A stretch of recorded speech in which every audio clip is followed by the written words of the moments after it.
Oi, eu sou Mariluce, sou mentora de líderes e eu vim aqui contar um pouquinho da minha jornada profissional e também algumas curiosidades sobre a minha vida. Eu tenho 20 anos de experiência na área de tecnologia e eu comecei a minha carreira de liderança como coordenadora de software. Nessa época, eu não tinha experiência nenhuma em gerenciar pessoas e quando eu assumi essa posição, foi muito difícil para mim me comunicar com a equipe, gerenciar conflitos, delegar tarefas, lidar com as questões do dia a dia com a equipe.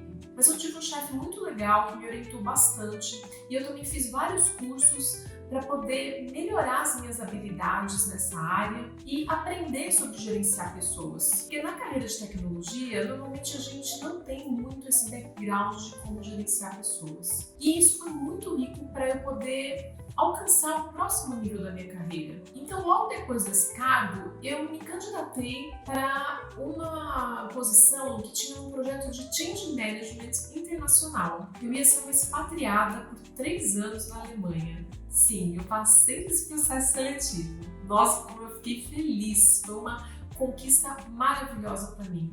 Eram 16 países envolvidos, eu fiquei morando 3 anos na Alemanha e foi uma época que eu aprendi a gerenciar problemas interculturais, a trabalhar remotamente, a conciliar os problemas e os obstáculos com as novas conquistas, as oportunidades que a gente tinha de melhoria do projeto. Então, era um intercâmbio muito bom entre profissionais e era um projeto completamente diferente, justamente por ser a fusão de duas grandes empresas de tecnologia. Foi uma experiência riquíssima. E nesse meio todo, entre ser coordenadora de software e depois ser transferida para a Alemanha, foi um período muito estressante para mim. Foi um período em que eu precisei buscar na minha vida pessoal alguma coisa que pudesse equilibrar as minhas emoções. E isso, gente, faz parte da liderança. Eu aprendi que para ser um bom líder, você precisa ser resiliente. Mas para ser resiliente, você precisa estar bem pessoalmente. Então, na época que eu era coordenadora de software, o meu hobby era mergulhar. Eu adorava mergulhar. Eu saía praticamente um final de semana por mês viajando aí em Angra dos Reis, Ubatuba, Fernando de Noronha. Fiz vários passeios maravilhosos com o mergulho. E acabei fazendo vários cursos, me tornei uma Dive Master pela PAD. Era quase uma segunda profissão o mergulho para mim. Foi muito legal. Mas foi muito legal principalmente porque era uma atividade que conseguia me desconectar do trabalho e realmente me dar um relaxamento nos finais de semana para que eu pudesse voltar para o trabalho revigorada e poder equalizar as minhas emoções. Lá na Alemanha eu não consegui mergulhar, né? Não era um lugar muito propício para isso. Lá não tem, lá tem bastante lugares para você mergulhar, mas mesmo assim não é um lugar muito propício para isso. As águas são muito geladas. Enfim, eu resolvi que eu não ia fazer isso por lá. Até porque eu também não tinha muito tempo. Eu viajava bastante a trabalho e eu passava muitos finais de semana, às vezes, nos locais onde eu tinha que trabalhar na segunda-feira. Mas enfim, eu consegui encaixar na agenda um outro hobby que eu tenho desde criança, que é o balé clássico. E dançar também foi para mim uma forma de relaxamento. A música clássica, a tranquilidade da dança, isso sempre foi muito bom para mim. E como eu comecei a fazer balé aos 2 anos de idade, porque eu tinha uns problemas na perna, no quadril, eu acabei fazendo muitos anos de balé. E a academia de balé era do lado da minha casa, sem contar que era da minha tia. Eu não tive uma infância assim muito cheia de dinheiro. A gente morava na casa do meu avô e minha mãe sempre foi de fazer muita economia. Ela sempre deixou muito claro que a gente não tinha excesso de nada. Nunca tivemos falta de nada, mas a gente vivia assim naquele limite. Mas ela sempre incentivou muito a gente a estudar, fazer cursos. Então eu fiz curso de crochê, natação, fiz balé, fiz curso de violão. Eu sempre gostei muito, sempre fui muito curiosa, sempre gostei muito de aprender coisas novas. E eu acho que isso foi incentivado muito pela minha mãe, que sempre levou a gente para os lugares para fazer esse tipo de atividade. Lá onde eu nasci tinha um SESI, que dava muitas atividades bastante interessantes e eram gratuitas. Então a gente tinha muita facilidade de participar de tudo isso. E isso foi muito legal para mim, porque como eu estava na Alemanha, muito longe de casa, o balé meio que resgatou a minha infância, a minha conexão com a minha casa. Que isso também é uma coisa muito importante. A gente sempre saber de onde nós viemos e sempre ter uma conexão muito boa com os nossos valores, com as coisas que nós valorizamos pessoalmente, porque isso é transferido para as pessoas que trabalham com a gente. Elas percebem quando a gente tem valores e quais são os nossos valores. Isso tudo transparece para as pessoas e isso ajuda muito o trabalho em equipe, gente. As pessoas que estão conectadas com você na equipe começam a ter confiança em você. E foi isso que eu conquistei lá na equipe com a Alemanha, porque como eram pessoas de diversas culturas, a gente precisava conversar muito, a gente precisava ter muita empatia um com o outro e a gente precisava de alguma forma se conectar para engajar um trabalho com resultado, né? Poder criar uma opinião em comum em que a gente pudesse encontrar um meio termo ali e fazer as coisas funcionarem. Eu tô contando essa história toda justamente porque eu queria que vocês vissem como a nossa vida pessoal e a nossa vida profissional, elas se interrelacionam. A minha sempre foi muito próxima. E o fato de eu ter conseguido esse projeto na Alemanha, de eu ter conseguido sucesso nas coisas que eu fiz por lá, eu voltei para o Brasil numa ideia muito forte de que eu queria ser diretora de uma empresa.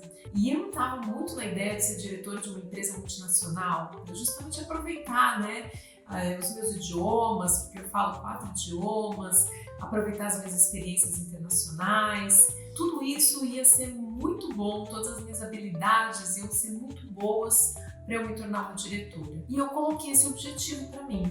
Na época eu ainda era gerente, não tinha tanta experiência e por isso eu resolvi abrir o meu próprio negócio. Eu achei que era hora de eu empreender, de eu fazer alguma coisa que eu pudesse ver um todo, administrar uma empresa como um todo. E foi assim que eu fui parar em Salvador. E eu morei por lá por 6 anos e eu gerenciei 2 franquias na área da beleza. Que coisa, né? Nada a ver com nada. Mas isso foi muito bom para mim, porque foi uma área completamente diferente e ao mesmo tempo eu usei todas as minhas habilidades de montar equipes e desenvolver equipes. Nessa época, como eu comecei um negócio do zero, além de contratar as pessoas para trabalhar comigo, eu também desenvolvi essas pessoas. Eu dava treinamento praticamente todos os meses e eu vi o quanto é importante que o líder faça isso. Ouça a sua equipe, descubra quais são os pontos a desenvolver e desenvolva a sua equipe. E é isso que eu faço até hoje, que é desenvolver líderes. Isso para mim é muito prazeroso, porque eu trago muito da minha experiência, mas eu também aprendo muito com as pessoas que eu estou desenvolvendo. E nessa época em Salvador, eu também tive contato com uma nova cultura, a cultura baiana, que é uma cultura riquíssima. Pessoas que puderam me ensinar muitas coisas e foi uma experiência assim muito legal com relação à comunicação, estilo de vida. Outra coisa completamente diferente daqui de São Paulo, que é onde eu moro até hoje. Minha família é daqui também. Bom, nessa época que eu estava em Salvador, como sempre, eu tinha um hobby. Lá, além de sair para as festas, porque lá tem muita festa e eu sempre gostei muito de axé, eu resolvi voltar a tocar violão. Gente, sou péssima nisso, tá? Nunca fui uma ótima música, não. Mas era um hobby, era um divertimento. Eu gostava de fazer isso, eu gostava de cantar. Eu demorava um tempão para tirar uma música, mas eu não me importava. Era alguma coisa que eu fazia para relaxar, para me conectar comigo mesma, para poder ter uma atividade diferente nos finais de semana. E era algo que estava muito fácil para mim, eu simplesmente precisava da minha pasta de músicas, porque eu não sei tocar nada sem uma pastinha. E agora tem tudo no celular, né? Mas há um tempo atrás a gente ainda tinha muita coisa em papel. E o meu violão, né? Que também era fácil de carregar e de ter ele por perto o tempo todo. Então era uma atividade que eu gostava de fazer, que me deixava relaxada e que era um hobby que eu podia ter na época.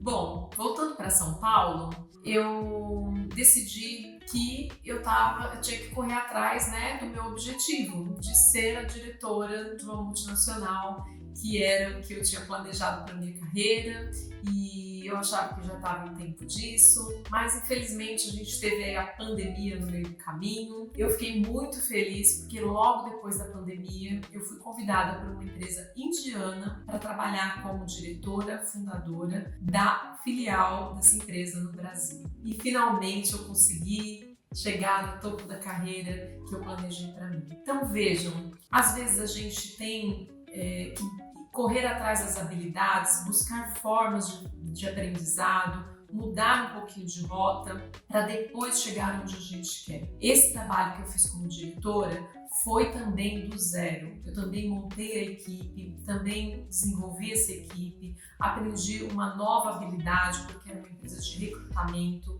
e eu também não tinha muito conhecimento com recrutamento. Então você percebe como ao longo da vida a gente vai aprendendo coisas novas o tempo todo, desaprende umas, aprende outras, utiliza da nossa bagagem ao longo do caminho, e é isso que eu quero daqui para frente. Mostrar para as pessoas que a liderança ela pode ser humanizada, ela tem que ter um pouco de empatia, ela tem que ter bastante escuta, ela tem que ter engajamento com a equipe para que ela possa funcionar. Porque foi assim que eu me desenvolvi e é assim que a gente precisa fazer com que as coisas aconteçam dentro da nossa equipe. Todos têm que ter espaço para se desenvolver. Hoje o trabalho é uma colaboração e se você não trouxer as pessoas para trabalharem com você, sozinho você não vai chegar a lugar nenhum. E hoje eu tenho isso muito claro para mim, inclusive numa metodologia prática que eu desenvolvi ao longo dessa minha carreira, ao longo de vários cursos que eu fiz durante toda essa jornada que eu contei para vocês, inclusive conectando com a minha vida pessoal. E é isso que eu quero passar para as pessoas a partir de agora. Então, esse canal do YouTube é para isso. Eu tenho aí outras redes sociais que eu também posto artigos e outras informações para poder desenvolver a tua maior habilidade, os teus pontos fortes, a forma que você lidera, porque cada um encontra o seu caminho, cada um vai montando a sua jornada, mas é importante você conhecer algumas habilidades que são fundamentais para você dar o próximo passo, para você ir para o próximo nível. E aqui estou eu, mentora de líderes, palestrante, transferindo todo esse conhecimento, toda essa bagagem e continuamente aprendendo, porque agora eu estou aprendendo a gerir com a IA. A inteligência artificial hoje é para mim o meu maior aprendizado. Eu estou todo dia aprendendo um pouquinho sobre isso, colocando em prática várias atividades, porque isso melhora o meu dia a dia, me dá produtividade, reduz o tempo de várias coisas que eu faço. Eu não parei de aprender, gente. Ao longo da minha carreira, ao longo da minha vida, eu sempre fui atrás de conhecer mais e mais. Eu sou casada, eu gosto bastante de ler, eu tenho um pet que é o meu papagaio, na realidade é o papagaio do meu marido que veio morar aqui com a gente, e eu gosto demais de ter essa vida diversificada. Mas eu conquistei todo esse caminho fazendo várias coisas para me aprimorar. Então eu convido você a se aprimorar comigo, a ser um líder transformador, a estar comigo nessa jornada e a fazer a sua jornada uma jornada de sucesso. Vamos lá? Vamos nos tornar juntos um líder transformador? Conto com você!